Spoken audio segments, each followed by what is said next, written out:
Welcome back to another episode of ADK Talks. I'm your host, Jane, and we bring you the best of the Adirondacks. Whether it's a place to stay, eat, shop, or something to experience, we are your guides to discovering the amazing things to do in New York State's 6 million acre Adirondack Park. Today, we are revisiting a classic Adirondack book with new eyes. We're excited to speak with the authors of the updated edition of Breaking Trail, Remarkable Women of the Adirondacks. This book chronicles the contributions of women who helped shape this incredible region. I think Emily Russell, a reporter for North Country Public Radio, put it best in her introduction to the revised edition. She wrote, "For centuries, the Adirondacks have attracted women who know what they want in life and are willing to blaze new trails to get it. But for much of that time, the Adirondack narrative has largely been written by and centered around men. This book is an essential resource for reshaping that narrative, and we could not agree more." So with that, please welcome Peggy Lynn and Sandra Weber, co-authors of Breaking Trail, to ADK Talks. Welcome, Sandy and Peggy. Thank you. Good to be here. Jane. So let's start with the basics. What is Breaking Trail and what inspired the original version of the book? Sandra and I lived in the Adirondacks, spent time in the Adirondacks, were hiking in the Adirondacks and doing research on the mountain region. And we were coming across stories of women who did amazing things, founded organizations, were activists, were writers, artists, and we weren't finding their stories in the standard history books. That's right, yeah. And so at one panel discussion, Sandra was in the audience, and I happened to say, "I think there should be a book about Adirondack women." And Sandra said to me afterward, "Let's write it." Oh, wow. So we did. I can vouch for that point. For Women's History Month every year on our website, adktaste.com, we like to write stories about amazing women who've made amazing contributions to the Adirondacks. And it's usually I have to start doing the research around Thanksgiving time because it's very hard to find that stuff. So your book is definitely needed. Why did you feel that now was the right time to update it? Well, the original book has been out of print for a little while, so we thought it was time to bring it back so that a new generation of readers could learn about these women. You know, we actually knew several of the women in the book. By now, all of the women in the book have passed away, but we knew them. Back then, we were the newbies, and they were our mentors. We were learning from them. And so it was time to get these women's stories back out there again. How did you collaborate and actually write the book? Did you split the list down the middle? Did each of you have a specific role? What was the partnership like? We pretty much came up with a list of women we thought should be in the book, and then just said, you know, who has more material on this person already? Okay. Who knows this person better? Who, you know, whose idea was it to include her? That kind of thing. And split up the chapters that way. Yeah. Did you fight over anybody? I have to say that I had not done this kind of writing before. And so while I had written several songs about Adirondack women, I needed a lot of help from Sandy as far as editing and encouragement. She was great in that way. You know, Peggy, you just mentioned that you're a songwriter and you're also a musician. The book includes 2 new songs you've written. Tell us about that a little bit. I wrote 2 songs for women in the book after the book was published. And so we get to include them now. The first version was published. Okay, got it. Yeah. And my song Sanctuary, I wrote inspired by the poem written by Joan Payne, who was the founder of Adirondack Discovery. And the poem is what ends the book and her poem really inspired me. She always ended outings for Adirondack Discovery with a minute of silence. And wow. I asked her once if children had a hard time being silent for a minute. She said, no, it's the adults who have a hard time with that. That's great. Just the idea of being silent in nature and what you can learn from that inspired me to write the song Sanctuary. That's beautiful. I love that. Sandy, you're also a performer yourself. You're a storyteller and a historical interpreter. You portray Kate Field's Among the Adirondacks lecture, which I think was written in the late 1800s. And Kate performed it around New York City or in the area, and it was very popular, right? Yeah, she started performing it in 1869. Wow. And she went to Boston, Chicago, New York, all over the place. She took this lecture, and it was very well received. Now, she usually just stood on stage and read it, but I have to like perform it because her stories, she is so witty and really knows how to like pit men and women against each other, but in a very nice way, in a very funny way. And her sarcastic humor appeals to me, I have to say, very much so. But I also find her very interesting in that she can also be very serious. She's very much a reformer. And part of her lecture was about going to the John Brown farm. And another aspect of her that people didn't generally know was that she was very involved in protecting the Adirondacks and advocating for an Adirondack park. Oh, wow. That's really interesting. How did you, I assume you never met her. How did you uncover those aspects of her personality? Boy, I wish I could tell you the secret. I think that reading her lectures so much, reading her words so much, that it's true with all of these women. They just become a part of Part of you. you. Yeah. You feel like they're living with you, that they are there with you. That's great. That's great. I mean, the book contains some well-known names. Anne Labastille, who was a conservationist and wrote one of my favorite books, Woodswoman. And you just mentioned John Brown. Mary Brown is in the book. Margaret Emerson, who was the owner and really the steward of Great Camp Sagamore in Raquette Lake. Tell us about any lesser known figures or whose stories truly inspired you or altered your perspective on Adirondack history. For me, I guess I would have to pick up on Alice Patton Green, who unfortunately just Just passed passed away away. recently.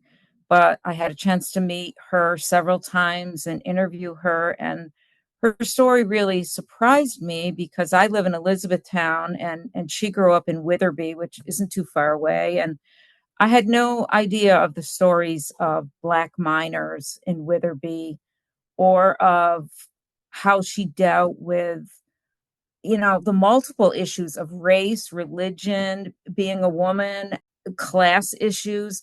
So I was just really surprised by her story. And, it led me to think about a lot of those issues deeper. Yeah. What about you, Peggy? I think about a famous man's wife, Lydia Martin Smith, who I never would have known much about had I not gone to Paul Smith College and worked there after I graduated, and was standing in the library looking at historical photos of Paul Smith's hotel. And the librarian, Neil Sobranot, was telling me stories about how it was Lydia who had been educated downstate, and it was Lydia whose idea it was to start an electric company and to build sawmills along the St. Regis River. She did all the investing. She wrote all the contracts. And I looked at him and said, well, where's her portrait? Why why don't we hear anything about her? He said, you're a songwriter, write her a song. But had I not been standing there that day, it might never have occurred to me that, there was a hardworking, very astute businesswoman behind this man who everyone in the Adirondacks knows his name, Paul Smith, That's really interesting. Yeah, listener, Paul Smith is the only 4-year college within the Blue Line, within the Adirondack Park. It's north of Saranac Lake. It's very pretty campus, super remote. I went to college in a small town, and I thought that was remote. It's Paul Smith is up there, but it's very cool. Any good stories? Anybody who is sort of a real character whose story you told too? Peggy has a good story about her daughter's comments about Mother Johnson. Okay, who was Mother Johnson? I don't know what the story is, to be honest. Oh, I just remember that, we had portraits of all of these women, and we were looking at, how we were going to possibly put them all on the cover at one point. And evidently Peggy's daughter looked at them and said, Mom, you have a man in there with all these women. And Mother Johnson had a little bit of hair on her face. So, yeah, her sketch is, she worked at a lumber camp. So, oh, wow. Yeah. And what did she do there at the lumber camp? She was the camp cook. Oh, that is a seriously important role. Yeah. And she kept all those men in order, as we understand it. Absolutely. At the Adirondack Experience, the museum on Blue Mountain Lake, they have a whole part of the exhibits, or they have a whole exhibit that is just about lumber camps. And one year they did a whole thing on cooking and cuisine in the Adirondacks, and they talked about specifically at a lumber camp how much they ate every day. And it was like for like a typical, sized lumber camp, they ate like 8 loaves of bread, rashers and rashers of bacon, biscuits, so much food because that was the fuel that fueled the lumberjacks. So, and it was not a nice environment for a woman. I bet you'd have to be a really tough cookie to be alone in the woods with some maybe not the best behaved men in the world. Let's just put it that way. Yes. And Mother Johnson was known for her wonderful pancakes and her venison. And she was quite a cook. And she had a saying. She said, I never met an empty stomach that I couldn't fill. That's perfect. That's great. Any other stories you want to highlight? We also have Nellie Staves in the book, who was another woman who started out as a lumber camp cook. Her husband was the foreman of the lumber camp, and she worked in Long Lake. And she said she worked 18-hour days for a couple of years and finally got a day off, went into town to see a movie and sat down in the dark theater and fell sound asleep. Doesn't even remember the name of the movie. But she said she could go from hip boots to ball gowns in one day. She was the only woman president of the New York State Federation of Fish and Game Clubs. Huh. She taught hunter safety courses for Franklin County in Tupper Lake for many years, into her 80s, I guess. And they said she was a great lobbyist. She was well known by all the trappers in the North Country and all the state legislators as well. That's amazing. That's really amazing. One thing that surprised me was that Esther Combs, the woman after whom Esther Mountain is named, and it's one of the 46 high peaks, I do believe, may not actually really exist. Can you tell us a little bit more about that? I was shocked when I read that. Well, it's another one of these Adirondack legends. And it really was the first story that I investigated. And it took me to the what's now the Adirondack Experience Library. And I read the letters of Russell Carson, who had written about who this Esther was that the peak was named for. And Russell Carson had corresponded with Bob and Robert Marshall. So here I am sitting reading these letters of Bob and George Marshall and such, and I was hooked. That's that like I didn't want to do anything else for the rest of my life. But it turned out there was that the story is that there was a young girl who was 15 years old who climbed Esther by mistake. She lived near the foot of it, and she wanted to climb Whiteface, and she got lost, and she ended up on Esther. And that when her family, she got lost, her family didn't know what happened to her. When they finally found her and she was safe, they said, "Oh, we should name the mountain in honor of you, for you being so brave and climbing this peak." And that's the story that Carson heard from someone. However, he misconstrued a little bit in that he recorded it as Esther McCombs, which was a common name. And I discovered in the writing there that someone had pointed out the mistake, but anyway, it didn't make it into the book. So it really is Esther Coombs was the name. But there's no verifiable evidence that a family by the name of Coombs lived there in 1839 when she supposedly climbed the peak. So it's very possible it was her. There was a family there a decade later with that name. And one of the problems is that she was a girl, a woman. Their names were not recorded in censuses until 1850. So it's very difficult to find evidence of a woman in 1839. So it remains a mystery, but the roots of it are there. So I want to believe it's true. We don't want to have the name get changed. So yeah, let's go with it. Let's go with the version that I love the story of a young girl in, what did you say, 1839, climbing. Yes. Climbing up by herself. That's crazy. That's one of the beauties of a song, is that no one questions its validity. I like that too.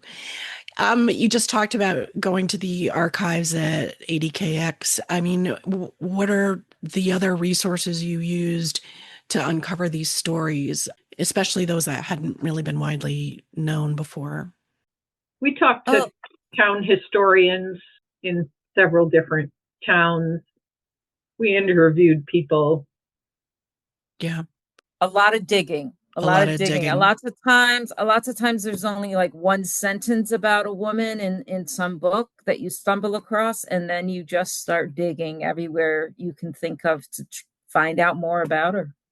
Wow. I know that Union College in Schenectady, New York has an Adirondack archive, and I'm always mean to go down and see it somewhere. But you're right. That's at least now there is a source. There's a book. It'll hopefully be on bookshelves. It'll be digital. People will be able to more easily and readily access, and it may spark other stories too, other women. This is kind of a leading question because I think I know what your answer is going to be. But what do you think institutions and organizations in the Adirondack Park in New York State should do to commemorate the women who helped shape it? We see those blue and gold plaques everywhere. Should there be more now mountains named after women? Though I don't think we have any unnamed mountains anymore in the Adirondacks. Any events? What do you think we could do to, beyond this fabulous book, to get people to get the stories out more? A lot has happened since this book came out Oh, in the last 25 years. There have been markers for several of these women that weren't there. Several of them already had markers in their county. And since the book came out, we have Grace Peak now, named for Grace Hudowski. So we have another high peak named for a woman. And recently, Peggy and I were at the celebration that Mount Discovery was named Mount Inez for Inez Milholland. So we have a lot of great things happening. well, that's great to hear. Well, let's hope that trend continues. What are you hoping that this updated edition will accomplish? Not just in the historical record, but maybe in the minds of readers today. I think we found, as we did readings from the book and performances of the songs and stories, people were encouraged and inspired to tell the stories of women in their own communities. So we hope that will continue with a new generation now. And I hope that people will see that history, women's history, can be made into entertaining art forms, and that those stories are compelling. They make our Adirondack culture what it is. I Yes, agree with that. you hit on something, Peggy, there that I was going to say. It's not just writing about these women, it's singing about these women, it's painting these women, it's filming histories of these women, it's incorporating them into all kinds of arts forms, and also making sure that their histories are not segregated histories, but including them in mainstream history. That's a beautifully said. Yeah, that's great. That's fantastic. Are there any living Adirondack women today who you think are currently breaking trail and deserve to be maybe in a future edition? Or were you tempted to add to the collection and include new women? I'm curious about that. Maybe yourselves. I don't know. I think that we have both branched out and are working on other things. Okay. Now I'm interviewing camp caretakers. Sandy has a couple of books one that is just coming out. And so I think we're going to leave the next volume of Breaking Trail for a younger generation, and hopefully they will include us. But there are so many women, Jane. We'll give you a long list of remarkable women. I think about, Fran Yardley, who, founded an organization that has retreats for women with cancer and chronic illness. And she's a storyteller. And she has a bereavement group. She's just an amazing mentor for a lot of writers as well. Sandy, who would you include in the next volume? I'm not going to name names. I'll get in trouble. I can't. That's why I like to write about dead people, because they can't say anything back to me. But there are so many out there, and so many in history that we haven't included either. Yeah. I think about Betsy Falwell, who was Betsy Falwell, yes. Barbara McMartin. There's it just goes on and on. Yeah. Yeah. That's terrific. So at the time of this taping, I know the book is still at the printers, but it's due in any day now. Where can people find it? Will it be, any bookstores you want to recommend? It'll probably be available online from the publisher, correct? Yes. It's available from the publisher at purplemountainpress.com. Okay. Or at nysbooks.com. Also at independent bookstores and at events that Peggy and I do. Come and meet us. Do you have anything coming up? Then you can get a signed copy. Cool. Any events you want to mention coming up where you'll be? I'm going to be with Dan Bergeron and Dan Duggan at the Old Songs Festival in Altamont, New York, at the last weekend of June. It's a very popular event, technically not in the Adirondacks, but very popular. Great. This year, the Schroon Lake Music Festival in Schroon Lake, New York, August 10th, is having their usual annual festival, free to the public. But this year, the theme is Adirondack women. Oh, that's fantastic. So I will be there holding forth, telling stories and singing songs extolling the contributions of strong Adirondack women. That is always a popular and great event to attend. So that's wonderful. That's terrific. Is there any advice you would give to young writers or historians or activists who want to help preserve women's history in the Adirondacks? You were just saying, you think maybe you'd leave it up to the next generation. What advice would you give them? Don't wait. If there's a woman you can interview, get on it and listen up, because they have a lot to share, but we don't live forever. Right. How long did it take you to write the first edition? How many months or years was it in the making? I hate to say this, but I love to say it. It was less than a year. Wow. It was very quick because we already had so much of the research. We just needed to put it together. Between the two of us, we were quite a team. And if I didn't say it before, and I was a writer. I had the publishing contacts. But what Peggy brought to this project as a songwriter is that she has such a gift for just succinctly getting to the heart of the matter. And that was a great inspiration for me. And together, this came together very quickly. Well, Peggy and Sandy, this has been a great conversation. And I really thank you for all the hard work that you put into something that is very important. It's certainly important to me. We end every episode of ADK Talks by asking our guests to tell us about their favorite place in the Adirondacks. It can be a place to eat. It can be an art gallery. It can be a hiking trail. It can be a paddle. It could be a campground. It could be a theater. If someone asks for your advice on what they must do when they're here, and I'm sure people do ask you, what places do you talk about, or what places do you mention? I have a lot of favorite places, but the favorite place is right now is the place I'm writing about, which is the John Brown Farm outside of Lake Placid.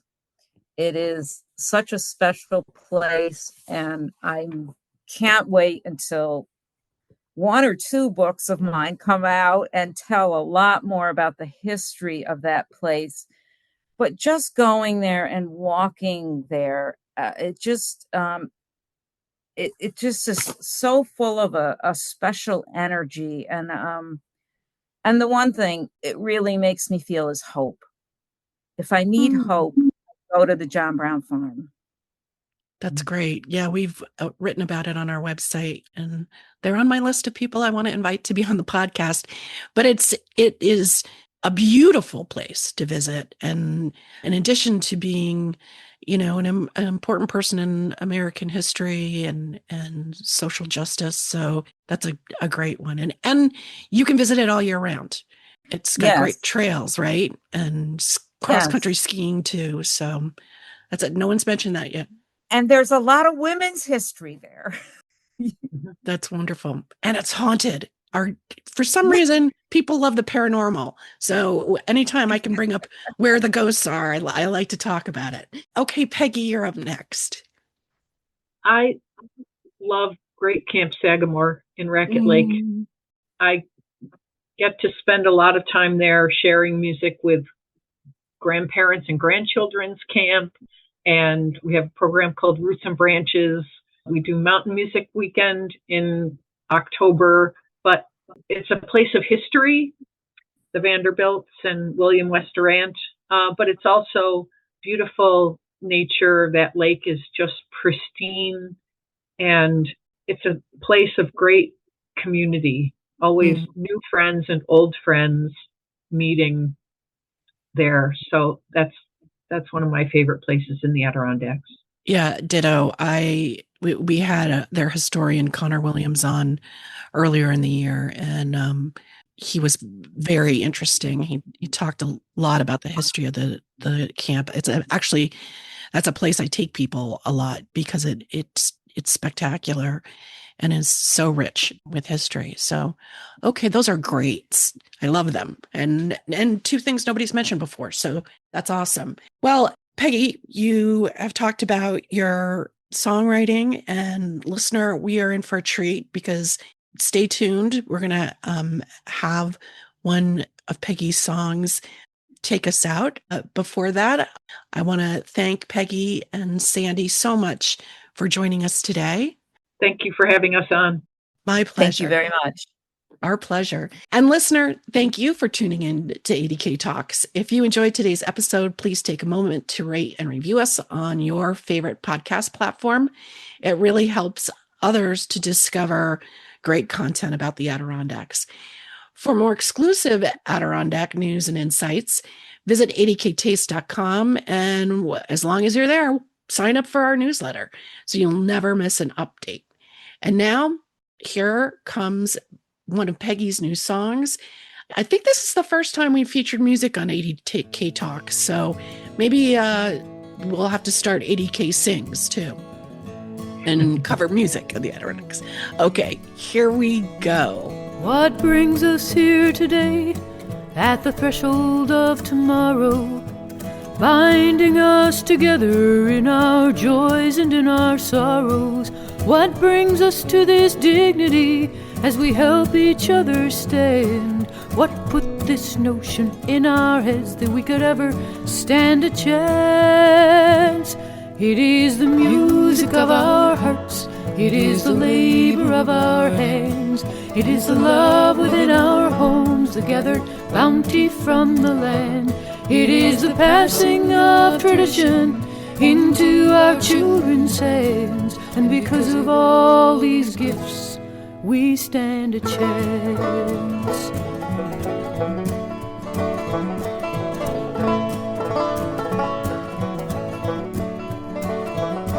Women laid down the foundation for today's communities. They were here in these mountains in the 19th century. Their work defines our heritage, the culture of this land. They knew that only sacrifice could make us stand a chance. It is the music of our hearts, it is the labor of our hands, it is the love within our homes, the gathered bounty from the land. It is the passing of tradition into our children's hands, and because of all these gifts, we stand a chance.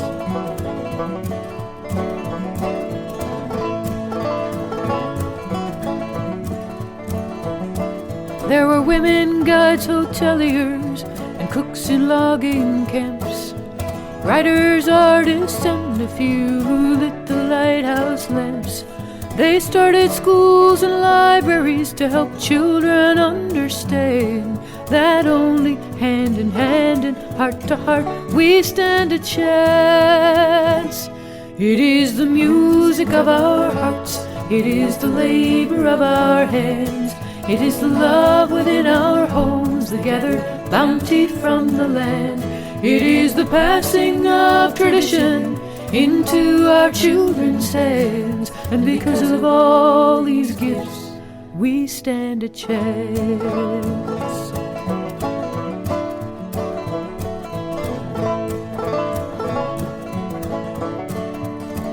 We stand a chance of knowing who we are and how we all belong. We stand a chance of finding harmony to join in freedom's song.